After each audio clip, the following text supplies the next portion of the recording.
Hey, what's up guys, and welcome back to Hashtag Gaming Arena. Today we're viewing a match between Jessmon and Crossart. On the left playing Jessmon is VCat at our Store Championships Finals, and the right playing Crossart is Clockwork. And so after a long grind through 3 rounds of our Store Championship Finals, we're seeing the last 2 decks here today. It's going to be Jessmon versus Crossart. So Jessmon's getting a good start here, getting that Huckmon Raising, the new starter deck one, in the Huckmon Searcher. Sad they aren't able to find the bow huck, but at least they're able to, establish a pretty fair board here. So Jessmon kind of in a, I would say, pretty difficult matchup here because of how aggressive Crossart can be and how Crossart can use Piercing and the Angie to get over blockers. There comes the Darulumon, and here comes the Cross 5. Crossart also gets access to the insanely powerful card Crimson Blaze, which reduces its cost for each Digimon on your opponent's board and then deletes everything 6k or lower. The only prevention that they have to protect all of their Digimon against Crimson Blaze is using Jessmon X Antibody on top of Gankumon X. And so what Jessmon needs to do is to be able to get a Jessmon X Antibody and a Gankumon X on the board at the same time using Jessmon GX. That's going to be pretty difficult considering they need to find all their pieces for that combo to work. So Crossart's going to whiff their search here. They're going to just find a Jeremy in bottom deck, 2 Sunrise Busters. That's going to be really good for Jessmon. Sunrise Busters are a key part to the strategy, using the Zenjiro and the Ballistamon to produce a memory and gain 1 memory, now they have that blocker on board, and so you're going to see Crossart, they're going to cheat on a ton of these blockers with that Ballistamon. That Ballistamon's really powerful. Jessmon evoing that Huckmon in the back. It seems like he's trying to start his combo now, but he's going to go into the Bow Huck in the front. Not exactly sure what the plan is there. He's going to go ahead and swing into security, and then of course the Ballistamon's going to block it. And there's the other Bow Huck in the back. And so now Crossart's starting their turn. Crossart is a pretty decent board state with the Taiki, and then 2 Taikis and then a Tai Chi. It's making it to they get that sec +1, which is incredible in the mirror, and also pretty good in this matchup. Bottom decking a Crimson Blaze is really unfortunate, but using that Pyro Ball just to make sure you get more extra draws. Crossart gets access to so many of these powerful options: Pyro Ball, Crimson Blaze, Sunrise Buster, and so there's the plan there. He's going to go ahead and DNA into Chimeramon, drops the Jessmon there, but there it is coming out. He's going to pass turn with it, but then he has a bunch of effects to resolve. Jessmon's going to blitz into security. He forgets about the Chimeramon effect, but he's going to use that to put the Huckmon underneath, because he doesn't really have anything better. He's going to use the Gurimon to draw a card, and then top 5 using the Huckmon, taking all Sistermons. There goes that Gaia Force, playing out the Sistermon Blanc, pitching the CL to draw 2. And then that's going to be 2 checks at security. It's going to hit into both Starmons.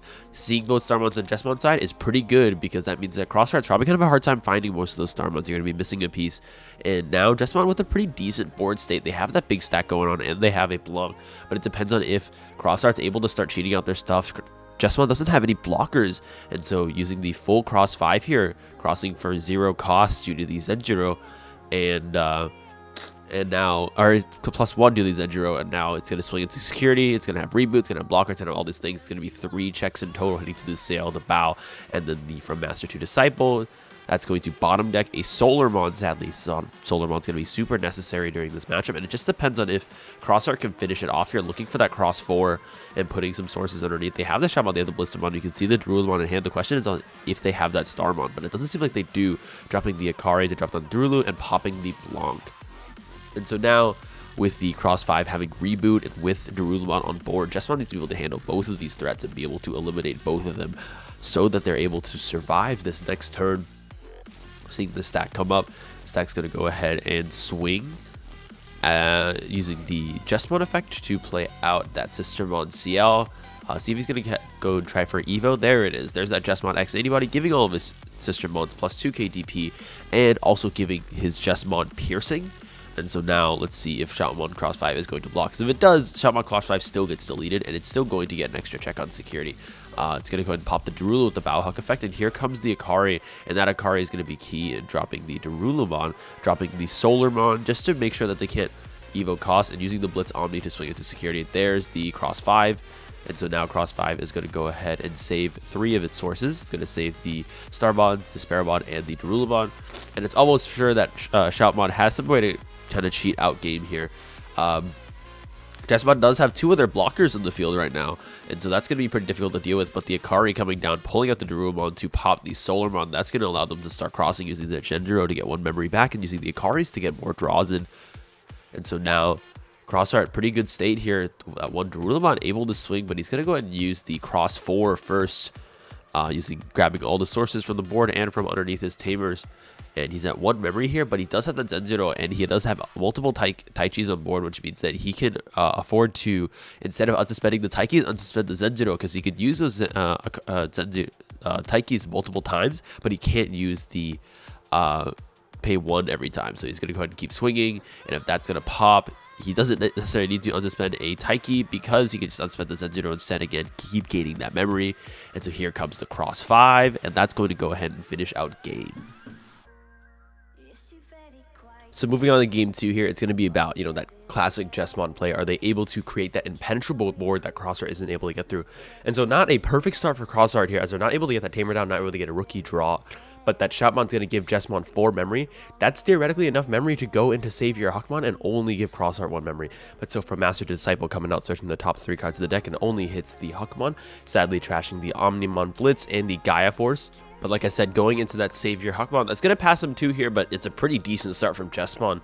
And so now Crossheart, he needs to keep up, dropping the Taiki just to make sure that he's able to, or the Tai Chi, just to make sure he's able to gain that memory for the next turn when Jesmon's able to go into the Blitz form. And so raising out that Jesmon from VCAT over here, he's going to go ahead and go into the Blitz Jesmon. Let's see if he has the Sistermons he needs in his hand, using the Kurimon to draw, and then trying to search for more Sistermons, but sadly not finding any, and even badly draw bottom decking one of those Solarmons. That's really devastating for Jesmon. But he's going to play the Evo CL and using the Bow Hook effect, but the Evo CL doesn't actually do anything, and revealing a Taiki from security, and that's going to be pretty scary, because he's going to be able to grab 2 of the materials he needs. We already know he has that Shoutmon, but he's going to grab the Ballistamon and the Darulamon, and there's that Sparrowmon on board.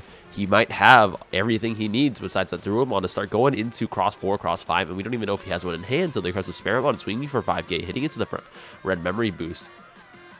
And so now Zenzero going to go ahead and be passing it to, it's passing it to 0 and grabbing the Ballistamons. Like I said, he's kind of spamming the board with these blockers, and now Jessmon has to get through all of them. Even though Jessmon has reliable access to piercing, those Sistermons can't get through those blockers reliably, and even when they do, they go straight back under a tamer, and then he can play out Zenzero right again and bring them right back out. And so CL is going to swing at security, and like I said, it's going to go ahead and drop a blocker underneath. I'm not exactly sure why the blocker died, because the CL should only be at 2,000. But Jessmon's going to swing again, going to do all of its tricks, check the top 5, grabbing 2 Sistermons that time. That's pretty good. And then using the Bow Hook to pop the other blocker.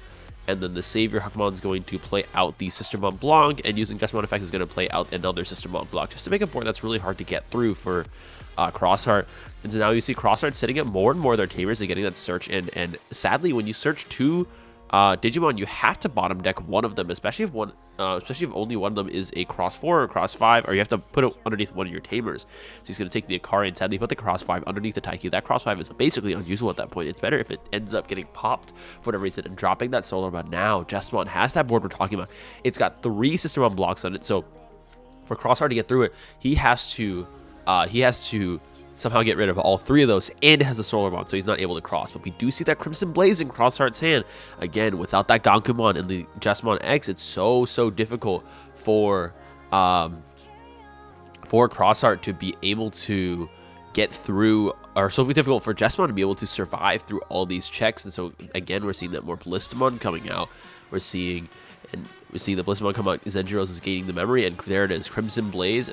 Not specifically sure why he swung first before dropping the Crimson Blaze, because if he had Crimson first, it would be a free Crimson Blaze. But I talked to the player, he said he wasn't thinking at the time, and that it wasn't the most optimal play. But so they're dropping 2 Ballistamons in the field, and there's that Sunrise Buster. Again, that deadly option we're talking about, using the Starmons and the Raising to get that yellow axis, and then that's 4 minus 12, being able to pop the Jessmon. Now Jessmon's board is completely reset, and while Shoutmon doesn't have the a lot of Digimon on board, nor a lot of sources underneath, they do have a ton of searchers. They do have a ton of ways to get as many sources as they can, and we're kind of guaranteed to see that Crossheart has a pop-off turn starting up next. They might have a great time using that Savior Huckmon to go into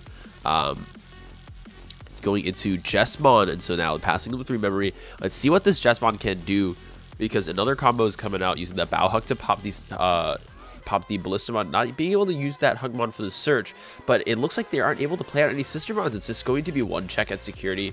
And the Ballistamon's also going to block it. Starmons is going to swing at security for the initial check. Hitting into another Solar Mons, it's really unfortunate he's not able to find any of his Solar Mons. Tapping that Taiki to go ahead and go into a full cross 5, as I'm pretty sure here. Finding that Sparamon from underneath the Zendros. And he's going to go ahead and gain 4 memory here after Digi-Crossing, just because of how powerful those Zendros are. And going to go and swing for 3 checks at security. That's going to be everything that he needs.